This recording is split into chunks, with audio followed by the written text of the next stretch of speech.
Let's get straight into it. Some of the key insights on the political and economic situation and doing business in Africa. So we're very, very excited to have Shane join us today from the Department of Foreign Affairs and Trade. Shane, I will hand it straight over to you if that's okay. Thank you very much, Stephanie. It's great to be with you. Just before I begin, I'd like to acknowledge the traditional owners of the land from which I'm talking to you all from, the Ngunnawal people, and pay my respects to their leaders past, present and emerging. And I'd also like to really thank the Export Council of Australia for the foresight to be conducting a market insight session focused on Africa. And thank you to you as well, Arnold. I know we've been having an ongoing discussion with the Export Council about why it is that Australian businesses should take the time to examine the opportunities in Africa. And it's fantastic that you're supporting this kind of event to help sort of build the understanding about the opportunities that are outside what we've sort of come to consider our traditional markets. And I think, obviously recent disruptive events have really demonstrated the importance for us all of building a diverse range of trade and investment partnerships. I might just sort of start with two qualifications if I can, and the first one really is just as you would expect. It's impossible to generalize in a sort of sensible way about Africa. There are 54 sovereign countries that comprise the continent, each with their own opportunities and challenges. And the second one I'll just mention is that there's sort of, when discussing Africa, there can be a sort of a tendency to fall into one of two camps, and that is, those who are really sort of dazzled by the opportunities, the sort of abundance of natural resources, potential for high returns on investment. And then there's the sort of the other side, the flip side, which is, those who are sort of not prepared to kind of consider the opportunities that are there just in view of the significant challenges, a focus sort of on the risks, I suppose, in terms of poor governance, corruption, security, political instability. So I guess, there's of course elements of truth to both of those perspectives, but neither one of them on their own is balanced. So what I'll try to do today is to cover both some of the risks as well as mention, opportunities as well. So one of the key things I'd like people to take away from today is that if you are interested in engaging more closely in parts of Africa, then it's worthwhile to seek professional advice on specific markets. I should also note that I've prepared kind of a resources page which I've shared with Stephanie, and she'll be able to disseminate after this session. That has a range of useful websites for our relevant Australian high commissions and embassies that service Southern Africa, for Austrade, and a range of other useful websites that you may wish to refer to. So I'd certainly encourage you to contact Austrade. It has an office in Johannesburg, which is led by Scott Morris, the Trade Commissioner. He oversees Austrade's trade and investment promotion and facilitation work across Africa, assisting Australian businesses access African markets. And he leads a team of business development managers in South Africa, Kenya, Ghana, and Morocco. You may also wish to, and I'm sure many of the listeners participants in this discussion today have quite a bit of experience in operating in Africa. You may already be aware of the Australia-Africa Minerals and Energy Group. That is an umbrella organisation with significant expertise operating in Africa. In the countries of Africa, and I'd certainly sort of encourage you to have a look at the resources that they can provide. You may also be aware that a very significant event, the Africa Down Under Conference, is coming up at the end of this month and early September in Perth. It is the largest Africa-focused mining conference which is held outside of Africa. It is likely that several mining ministers from African countries will be there, and there will certainly be many Australian companies with operations in African countries. So it's become a real focal point for our broader Australian engagement with the countries of Africa as well. So it's well worth considering. And I would just add at this point that if you are sort of contemplating a visit to examine opportunities in Africa, then I'd certainly recommend that you consult and refer to the Smart Traveller website, which of course provides travel advice for Australians. So why Africa? And you know, I might just sort of outline a couple of reasons why you should be considering opportunities in Africa, why it's worthwhile to do so. I mean, the first, of course, is that African countries offer significant and growing trade and investment opportunities for Australian companies.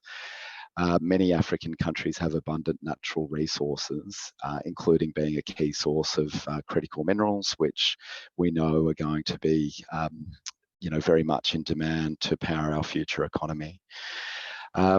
African countries are also strengthening their own economic integration, and this is a story which I think is not as well known in Australia as perhaps it might be. And I'm talking here specifically about the Africa Continental Free Trade Area, which does aim to create a single liberalised market for goods and services in Africa through the elimination of tariff and other barriers to deepen economic cooperation.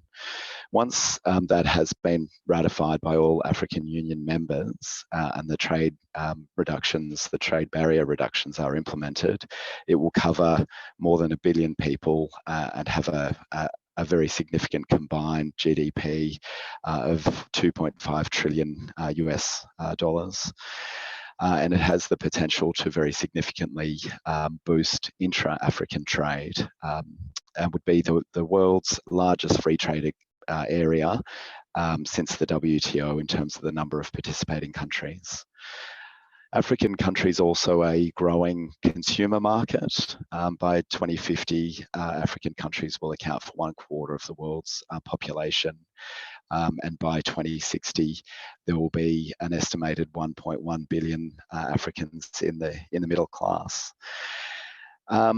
I won't spend long here, but I will just note that, of course, you know, there is very significant high regard for Australia's expertise in the mining and met sectors, which I know is our focus for today. There's also a very healthy regard in terms of agriculture and education, and they are also areas of significant opportunity for Australian firms wishing to expand their operations in Africa.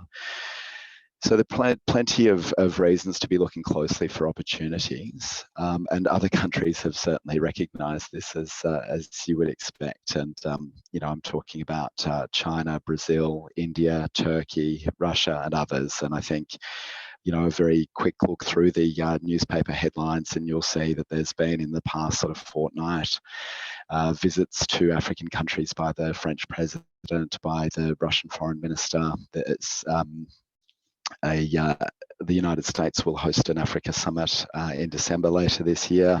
So there is significant international interest. I'll come now to Australia and Africa's mining sector. And this, of course, is the focus for our discussion today.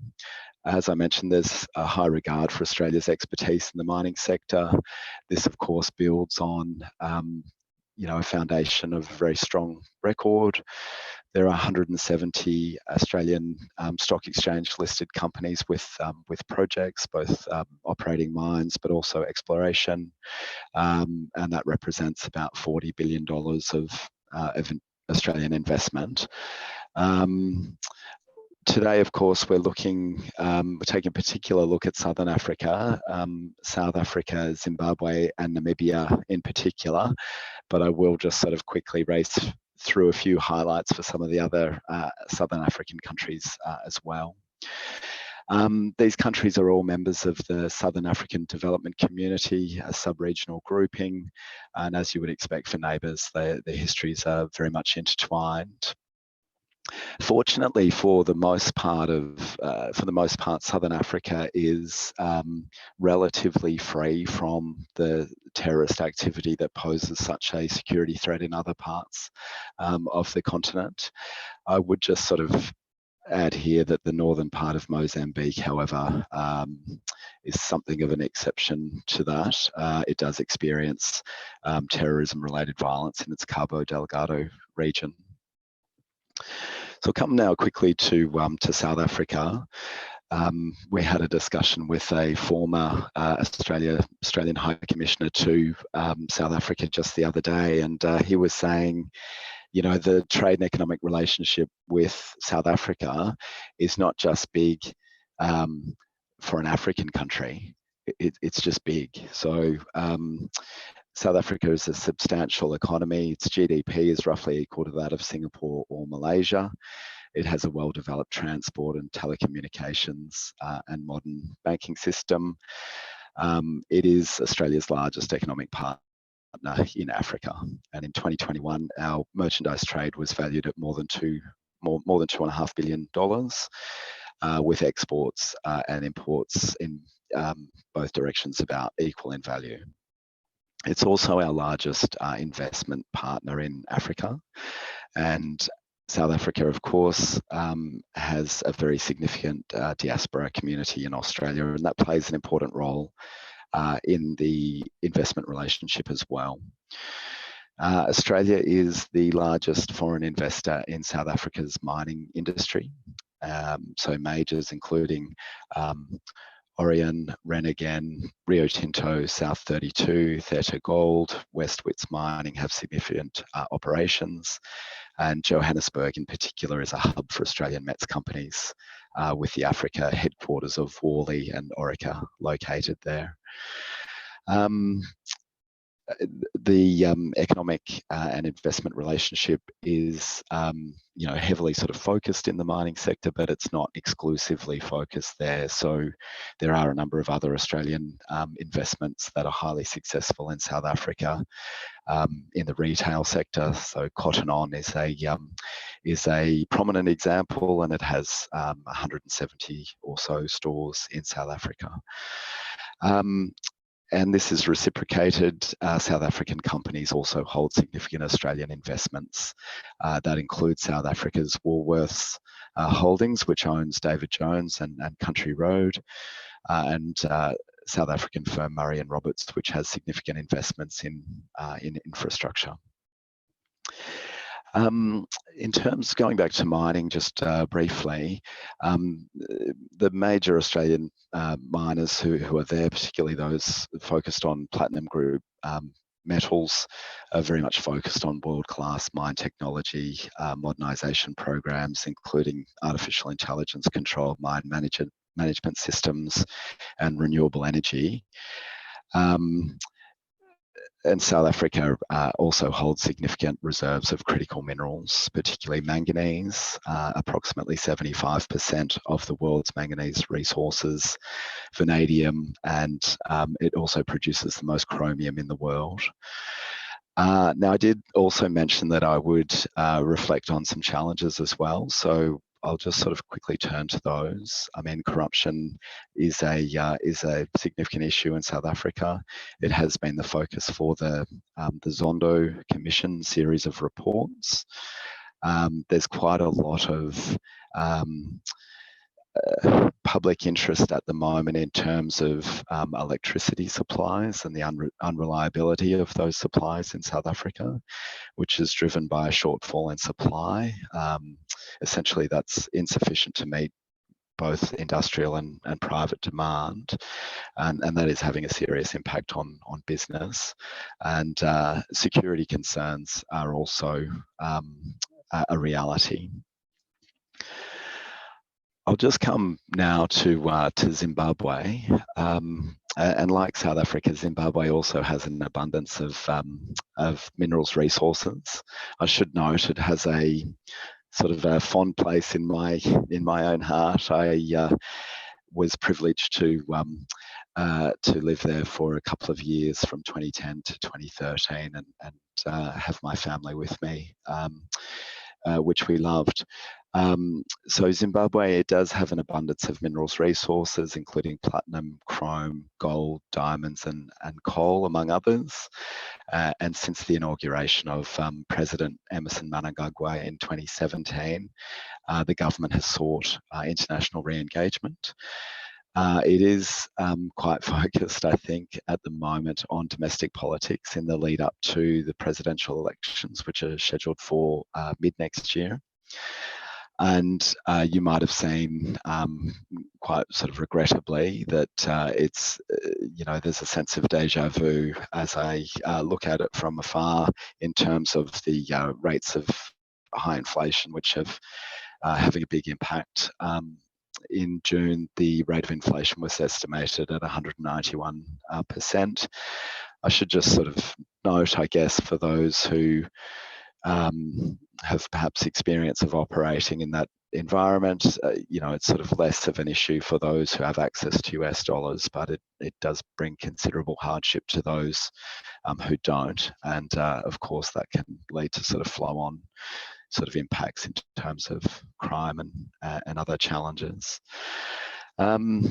Just on challenges, I think some investors have identified potential deterrents around issues like repatriation of profits, uncertainty around land tenure, and lack of transparency and predictability. Nonetheless, there are a number of Australian companies who are operating successfully in Zimbabwe and are drawn to it due to its natural resources and its considerable human capital. An Australian company recently sold a lithium mine from Africa's largest known lithium deposit, and another Australian company is drilling for oil and gas in the north of Zimbabwe in what is assessed to be Africa's largest undrilled onshore basin. I'll move quickly to Namibia, which of course has a relatively small population of just 2.5 million people. It's a stable multi-party democracy, and the Southwest Africa People's Organisation has led government since independence. I think the story here for Namibia is really one of energy, and that in particular is the potential that it is interesting potential of investors across the world in terms of its green hydrogen potential, but also in terms of oil and gas, uranium, and also its renewable energy advantages. So many sort of stories in the media at the moment with a lot of interest in a series of tenders which the government of Namibia has been seeking investors to exploit this green hydrogen potential and help to sort of export it to the world. In particular, it is very much looking at Europe as a major market, including to support the large-scale deployment of clean hydrogen technologies by 2030. And there is, quite significant opportunities for Australian businesses, including a number which, have taken a very close interest in Namibia over the last couple of months.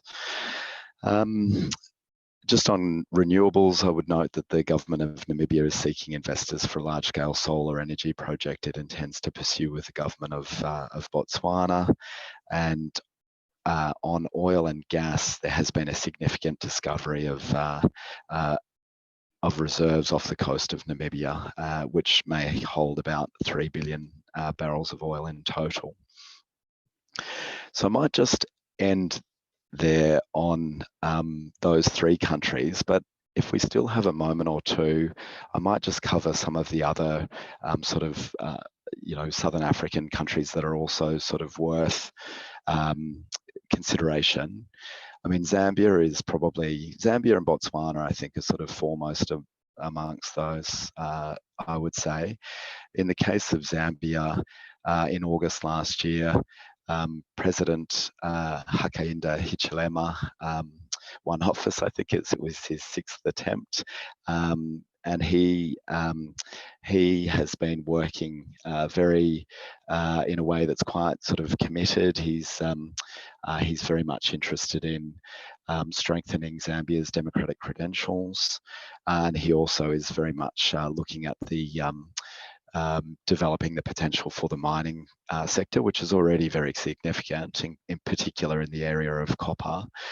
An Australian headquartered First Quantum Minerals, who will be known to all of you, is one of the country's largest companies and employs.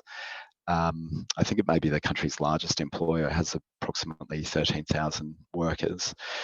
There's certainly very significant optimism within the private sector about the new government's commitment to anti-corruption and also efforts to grow the mining sector. And the government has targeted a tripling of copper production by 2030. And you might have seen several months ago, there were a number of expansion of mine announcements that were made, including by First Quantum Minerals. So there's a degree of optimism around Zambia.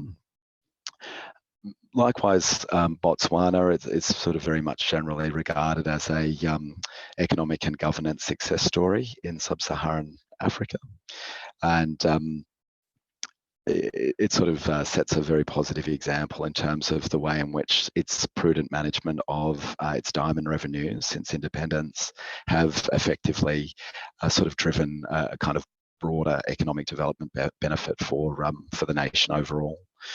It also, and I mentioned this in the case of Namibia just briefly, but Botswana likewise also has one of the world's best locations for solar and wind power, and this sector has the potential, with sufficient investment in this sector, it has the potential to become a carbon neutral country.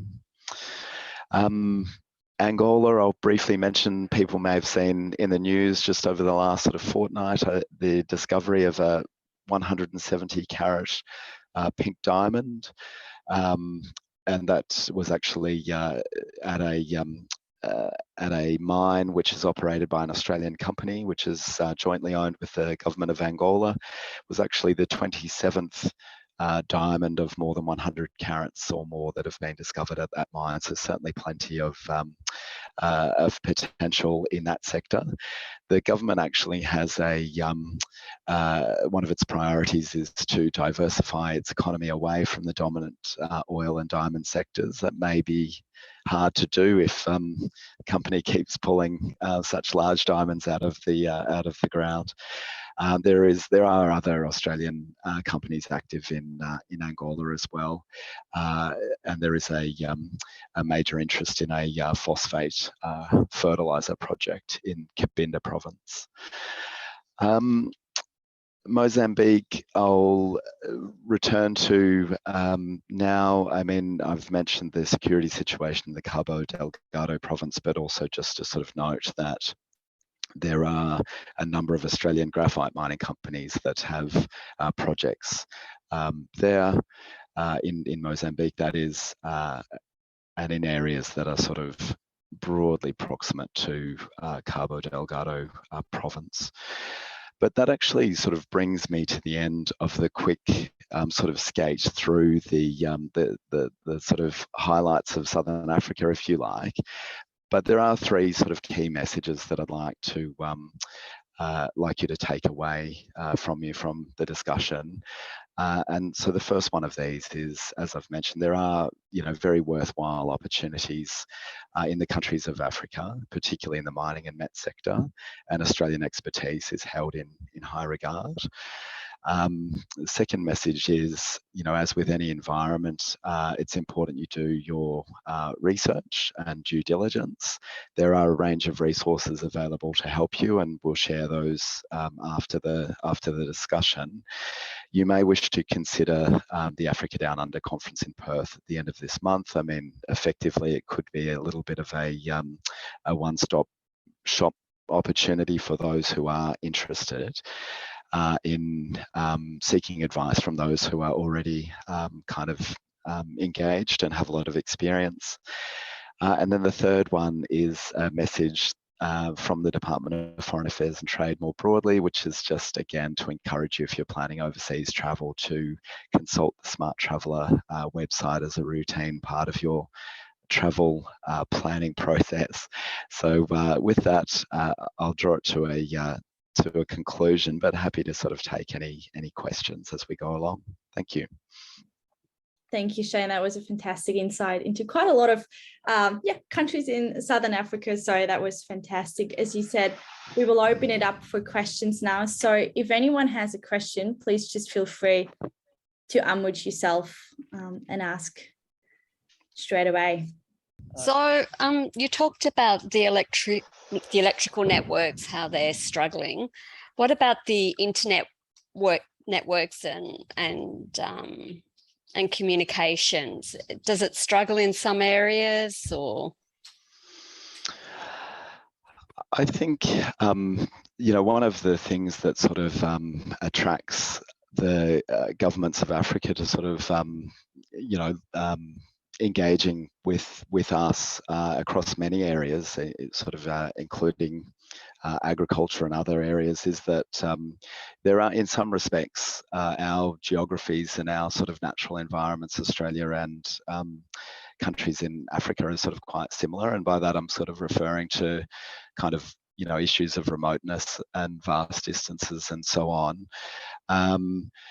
And certainly South Africa is quite a large country. So I think that may be sort of an isolated issue in some parts of the country, but I think in terms of major cities, like as you would expect, Johannesburg, Cape Town, Pretoria, it really isn't an issue that we've had sort of raised with us. The electricity one is, however, a kind of an ongoing concern, and that is causing sort of shutdowns, and in some cases it is impacting on sort of industrial production capacity.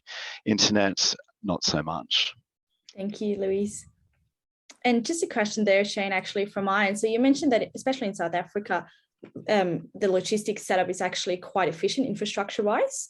That probably is also different in those other countries that you mentioned, because I once read in a report that costs are significantly higher than we are used to here in Australia, for example.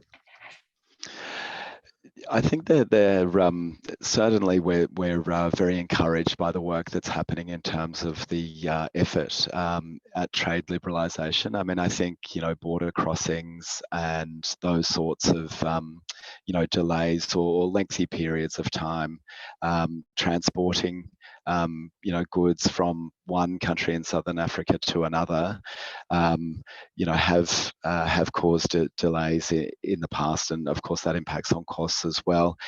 There is quite a determined effort underway to streamline a lot of that. Now, I'm sure it's sort of being implemented on the ground.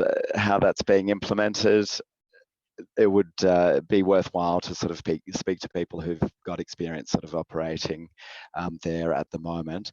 But it is something that governments are quite sort of determined to tackle, and I think that's an important sort of element of the infrastructure. The other infrastructure, of course, is there is a need for infrastructure investment, as there is sort of all over the world, in terms of the road network and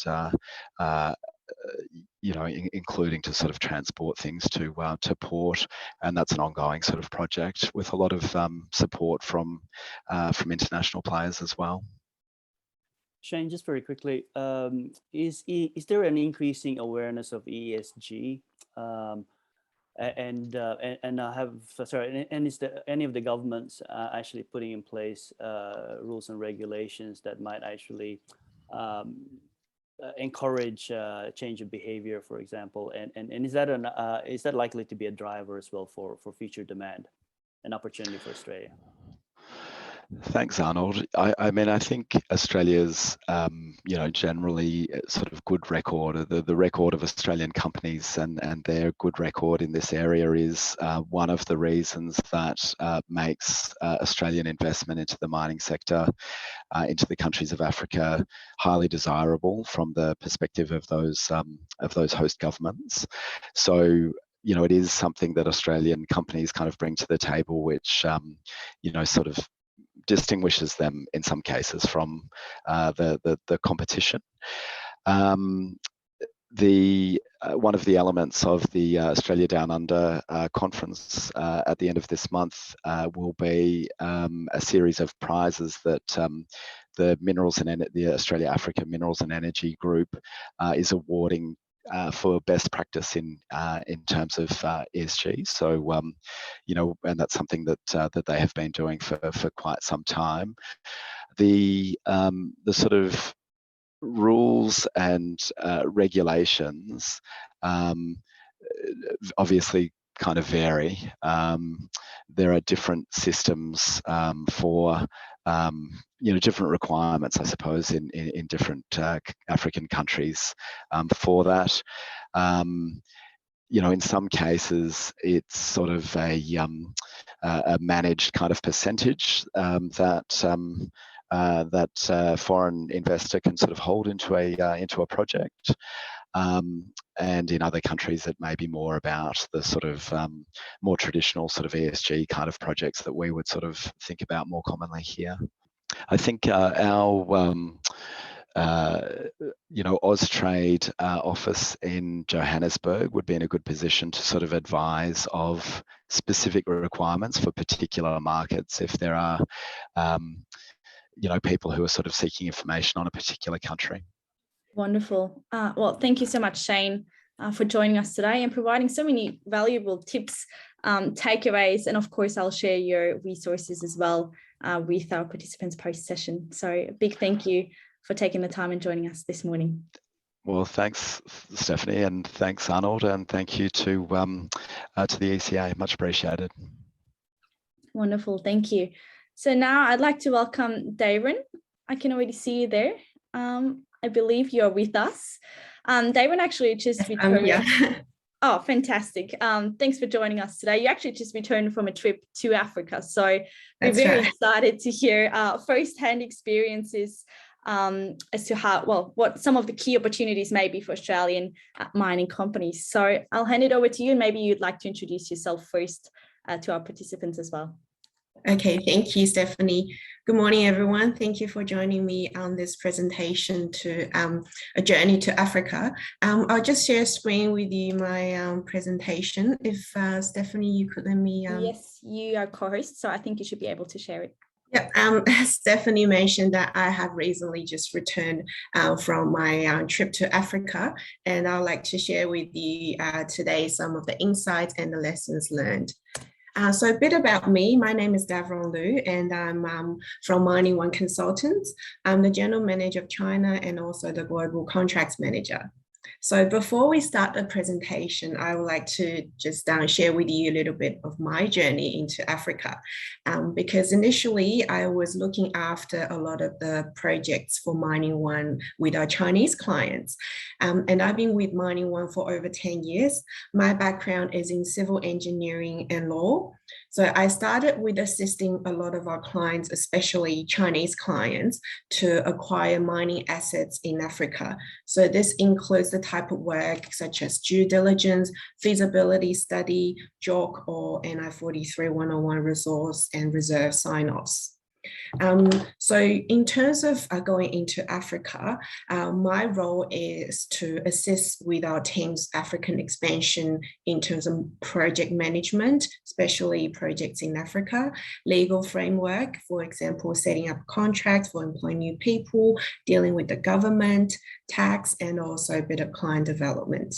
So I have just returned from Africa last month, so I'm just over my jet lag.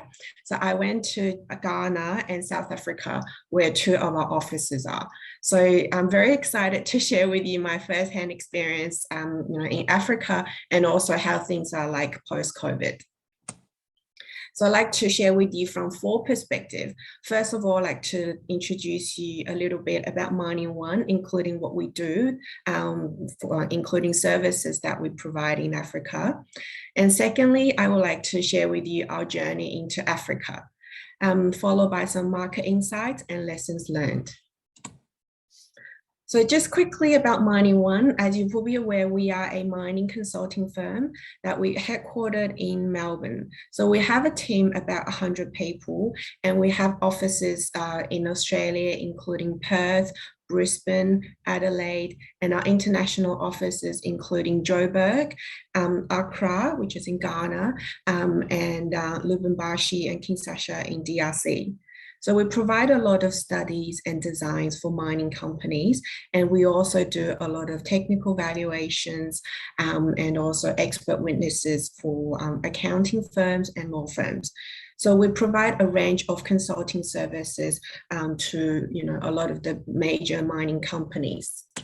So our clients include Gold Fields, which is one of the African clients that we have done a lot of work for, AngloGold Ashanti, Newmont, and also some Chinese clients include MMG, Shandong Gold, and China Gold. So as you can see, the orange shade is the projects that we have done all over the world. And we are expanding quite rapidly in South Africa, a little bit towards West Africa. So this is why we are going to Africa, because we believe there are a lot of opportunities. So journey into Africa. So we have started doing projects in Africa for over 10 years, but it's not a very straightforward journey. So we started with a lot of mining projects. So it's probably 10 years ago, it's very ad hoc. It was based on what clients want. For example, if a client wants to, say, acquire a project in Tanzania or in Ghana, we will then send a team there to assist with assessing the projects. So initially, most of our project team members were from Australia. And it's just easier that way because, we didn't have to sort of put on a lot of locals, because that can be very costly, and especially when you don't have a large clientele, it can be quite difficult. So initially, we were mainly engaged by mining companies to evaluate projects in Africa, including assessing the project risks, opportunities, and provide technical valuations. And during that process, we found that environmental and social, they're probably 2 of the major concerns for mining projects in Africa. And we started to team up with the local experts to expand our services so we can provide the local knowledge to assist mining companies assessing the risks in environmental and social, and at the same time provide mitigation strategies. And this then leads to the expansion of network, and we started to employ local engineers, geologists, metallurgists, etc. And that has been proved to be a very good way to do things, because with COVID restrictions in the past 2.5 years, our local teams in Africa, they have been invaluable, because traveling or doing work cross country, it hasn't really been affected that much within African countries. So they could easily travel to project sites and provide services to our clients. And also I'd like to introduce a little bit about our offices in the 3 countries in Africa. So initially we started with South Africa because it's just probably the default location to start mining, and that was established back in 2018. We did quite a lot of projects in South Africa, including commodities such as gold, chromium, copper, etc. And then later on in 2019, we started our office in DRC, followed by Ghana, which was formally established in 2020. So the reason that we have sort of gradually expanded from South Africa, moving into Ghana, was that initially South Africa was a very good country to sort of start. It was very easy to register a company, getting a bank account, sorting out a tax systems. It's very similar to Australia. And also it's easy to travel to neighboring countries such as Namibia, as we had a lot of copper projects going on over there. And it's quite simple to travel to other countries such as Zambia. And then with DRC, it was because we started doing quite a lot of copper projects in DRC, and we see that it's very important to sort of have a local team there. And then we sort of moved to Ghana because we see a lot of opportunities in Ghana, and there are just so many mining companies, including major ones operating in Ghana, and there are a lot of newcomers from different countries. So for this presentation, I'd like to share with you a lot of market insights in Ghana. But before that, I'd just like to explain a little bit that, the move away from Joburg or DRC, it's not like we are not operating there. We're still doing a lot of work there and we have an office there, but we're thinking about, having Ghana as a headquarter. Some of the reasons include that, as Shane probably mentioned before, the electricity problem in Joburg, it's actually very, serious and affects a lot of the operations. So firsthand experience, I was in Joburg and I was in my hotel, central Joburg in Rosebank, and around 9 or 10 p.m., suddenly the electricity was off. I was really scared because I was in the hotel room and suddenly there's a blackout. After about 5 minutes, electricity came back, but I wouldn't be able to turn on my air conditioning. So I called the front desk and they said, oh, look, this is very normal because this is the arrangement with Eskom, the electricity provider, and it's called load shedding. So every night around 10 to 12 p.m., you won't have any electricity from Eskom, and then we sort of, switch to our generators. But to save energy, we can't let you use air conditioner because that will, consume a lot of electricity.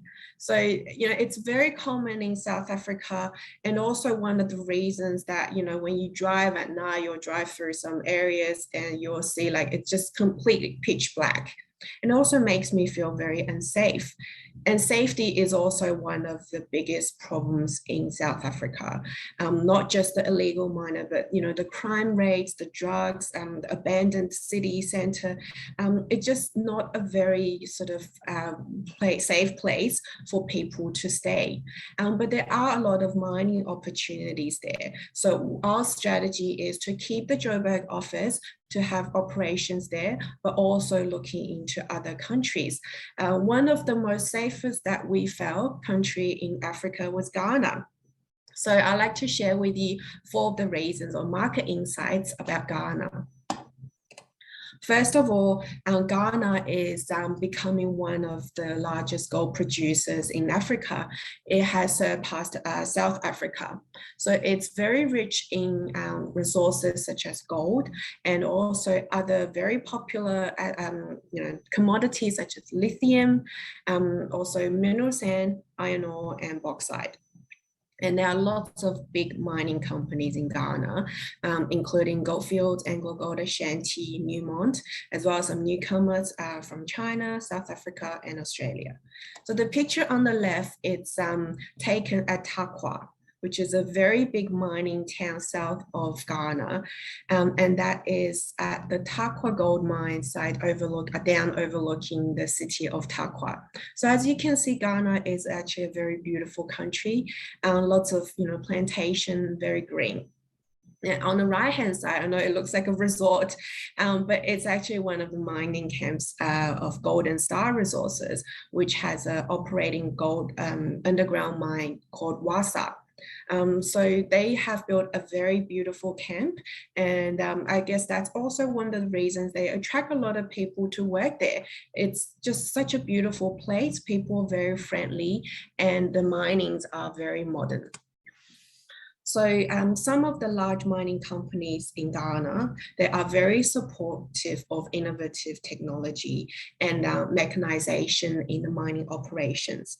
For example, they've moved completely almost from the handheld, very traditional method to a more modern and safer mechanized mining method.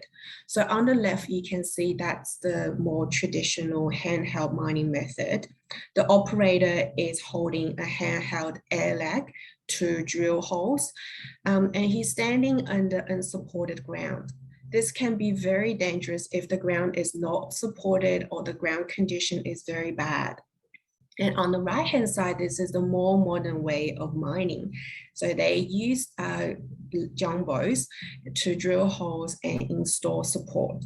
As you can see, the operator is inside the vehicle, and that's not in any opening. So the opening is towards the right. So he is always below a supported surface, which improves safety. So that because it's very modern in Ghana, that gives a lot of opportunities for Australian companies or mining service providers in the areas to provide services such as exploration work, resource and reserve estimation, feasibility study, mine planning, mine design, and also helping a lot of the mines in Ghana to transit from open pit mines to underground.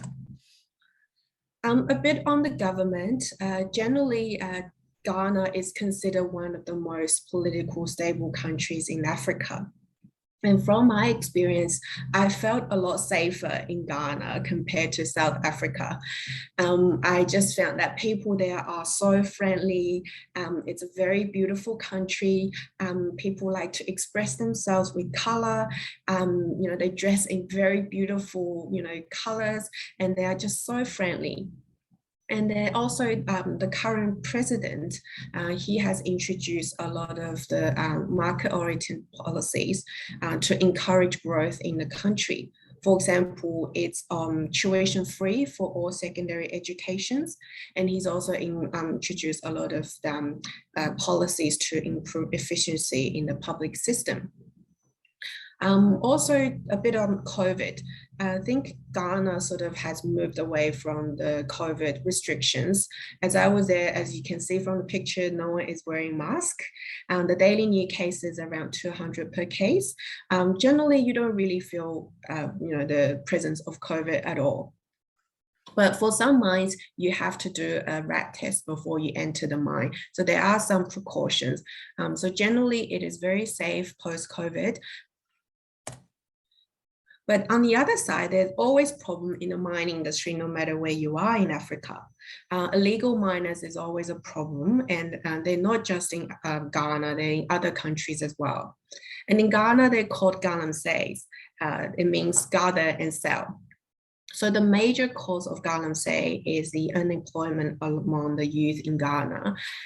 They can also cause a lot of damage to the environment, because from those illegal mining, you will have erosion and runoff of really toxic materials, and they can be very poisonous to surrounding areas. And it also creates a lot of social problems to mining companies and the local community. So as you can see from the picture on the left, that's a very beautiful open pit mine site in Tarkwa. And it's very clean, very safe. You have, trucks running up and down the ramp operating. And on the right-hand side, this is a galamsey operation, the illegal mine site. As you can see, no one's wearing a hard hat. There's nothing about PPE or safety, and people just scratching the wall to get the ore. And then they usually just bring the ore and sell it to an agent. And sometimes you have fights between them as well, because one might think the other is getting the better grade ore and he wants to get that from the other side. So you see fight between them as well. And that's just one of the problems that's present in Africa, in many African countries that companies have to be aware of. And also another area in Ghana or in other African countries is bribery. Of course, we have anti-bribery policies in Australia or within our companies, but bribery is not uncommon within the government system in Africa. That includes police, company registration office, tax office, etc. For example, when we were registering our Mining One Ghana office, we were asked by the tax office to provide a tax credit of $6,000 US dollars. It was told that even though we're not making any profit, we should deposit that amount of tax as a good gesture, and that will be used against our future income tax. But in a way, we were told by a local that it's a bribery. They're never going to use that as a credit. They would just think of, creative excuses to say, look, your 6,000 has been used up. So the best way to deal with bribery from our experience is just to say no. Of course, it'll make the process a lot harder for you. For example, it will delay your registration for another 3 to 6 months, or means you have to go back to the tax office many, many more times explaining, but this is the only right way to do things. At least, Mining One believes this is the right way for us to do things in Africa, because otherwise you sort of enter a vicious cycle. They will just keep asking for more. Once you give 6,000, you might be, asked for another 6,000 or even more. So the best way from our experience in terms of bribery is just to say no. But on top of that, we still believe there are lots of opportunities in Ghana and Africa countries for mining service providers like us and many other companies, because there's a lot of opportunities for Australians to export our cutting edge mining services. And we are known for, being a very good mining service provider.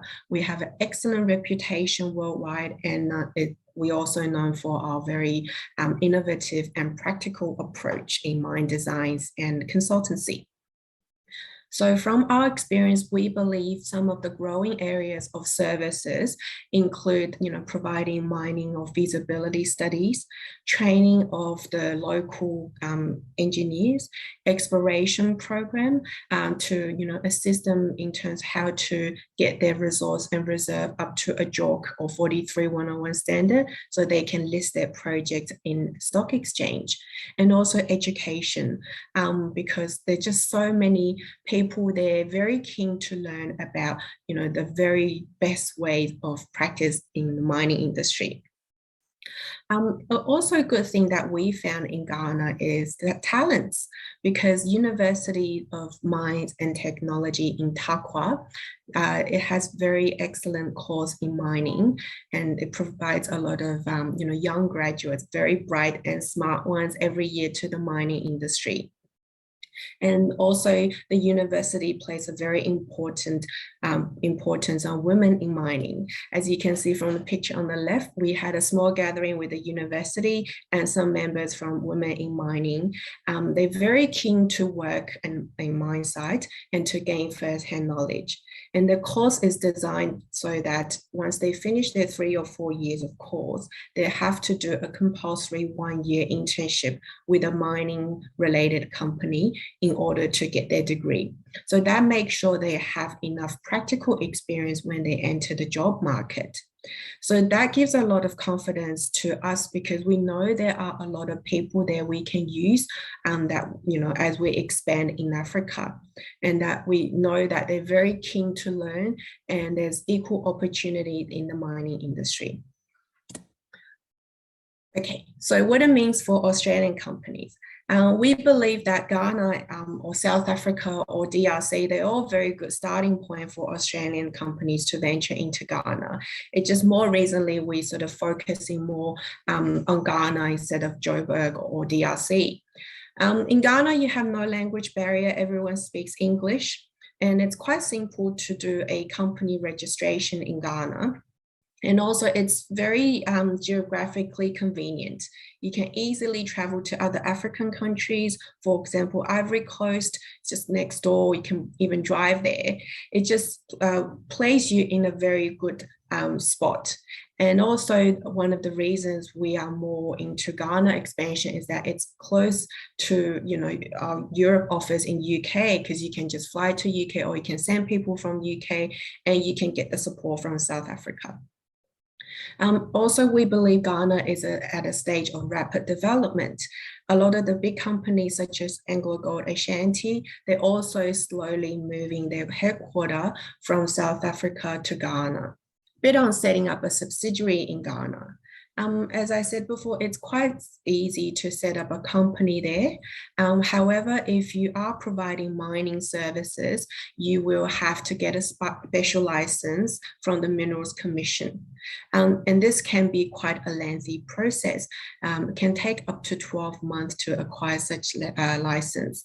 And in the process, you will have to demonstrate to the government that you're intended to stay in Ghana for the long haul. You're not just there to complete one project, get the profit, and run out of the country. Because the government is very protective of its own job market. That's why they've also introduced the localization program. So this is mainly to protect the local job market from expats. So currently for the mining industry, there's a cap around 10% on expats. So that means for every one expat working in Ghana, you need to have 9 locals. So for Mining One, we in Ghana use a combination of expats and locals. For our general manager, we have a local Ghanaian engineer who is very helpful in setting up everything and generating work and helping us to understand doing business in Ghana. So for our work, most of the studies are carried out by the local team, but we do provide a lot of support from our Australian and other offices. So you get a mixture of all the experts all over the world, putting in our expertise in the mining. But to save costs and improve efficiency, we provide a lot of services such as admin, business development, and legal from our headquarters in Australia, so that the Ghanaian office is more focused on technical projects. And lastly, I would like to share with you some of the lessons that we've learned in venturing into Africa. First of all, I think it's very important to team up with the locals.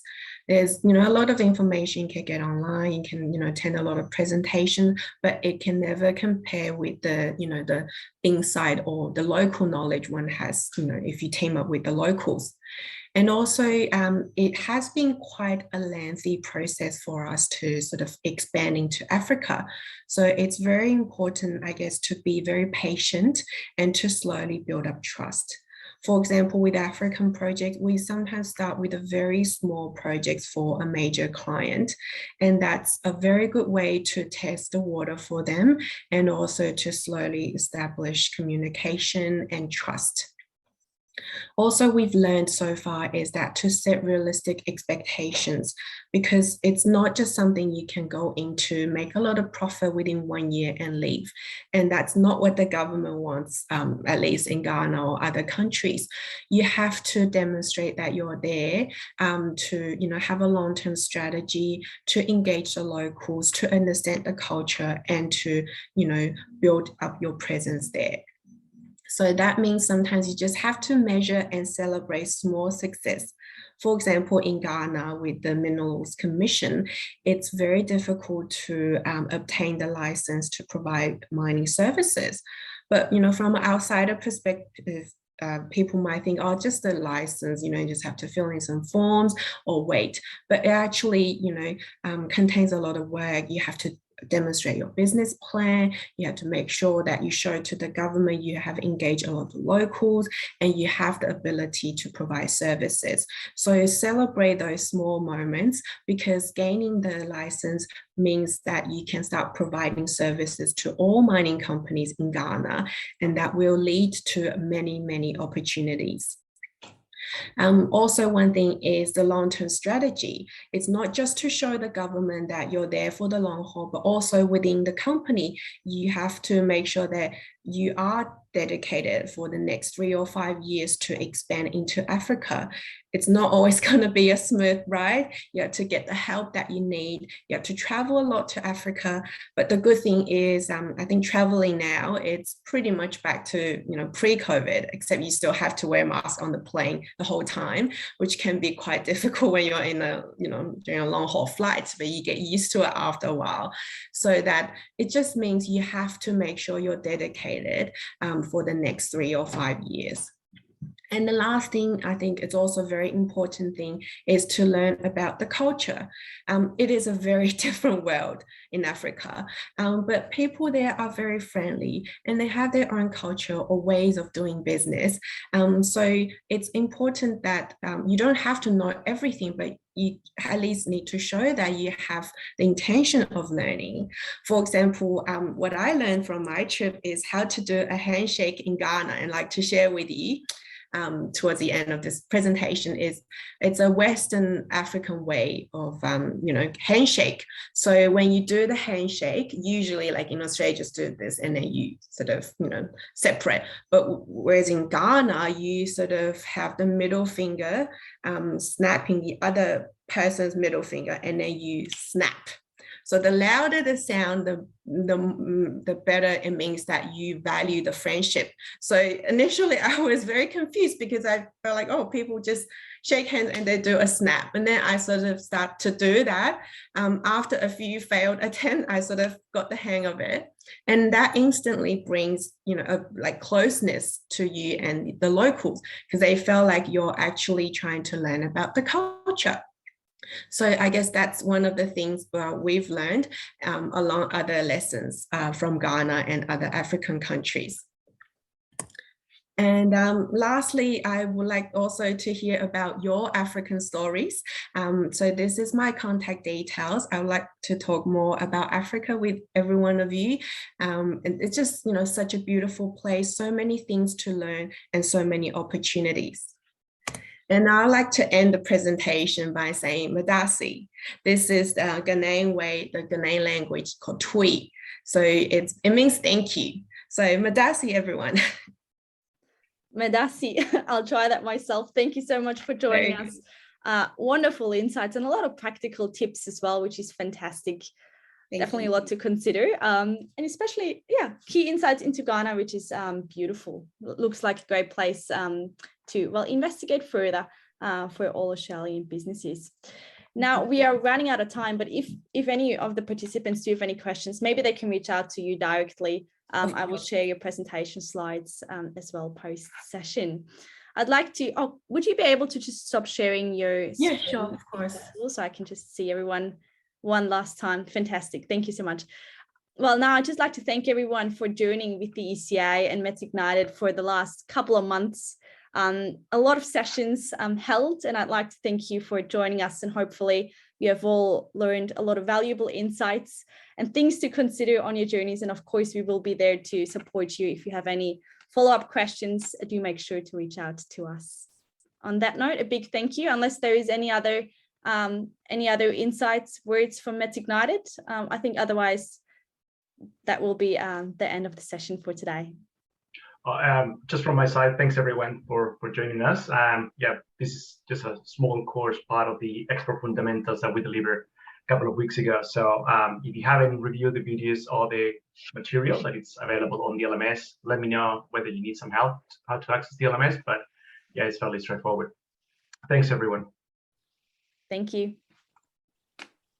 Thanks everyone. Bye.